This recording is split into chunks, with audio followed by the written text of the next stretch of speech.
কয়েকটি বিশ্ববিদ্যালয়ের শিক্ষার্থীরা কর্মসূচি পালন শেষে বাড্ডা থেকে শহীদ মিনারের দিকে যাচ্ছেন। সেখান থেকে কিছুক্ষণ আগে জানিয়েছেন সহকর্মী মনিরুল ইসলাম মিন্টু।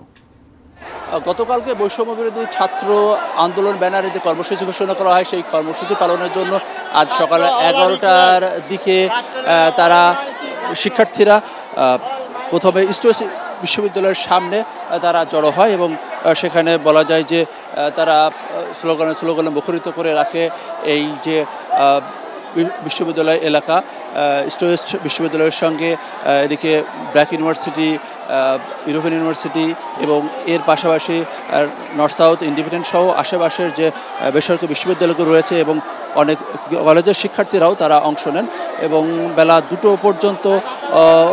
2টা পর্যন্ত সেখানে অবস্থান কর্মসূচি এবং স্লোগান চলে। এরপরে তারা একটি বিক্ষোভ মিছিল নিয়ে তারা ব্র্যাক বিশ্ববিদ্যালয়ের সামনে দিয়ে ইস্ট ওয়েস্ট ইউনিভার্সিটির সামনে যে তাদের যে কর্মসূচি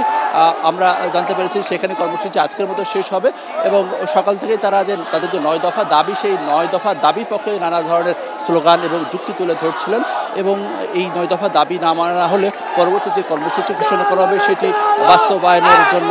তারা পদক্ষেপ নেবেন এমনটি জানা হয়েছে।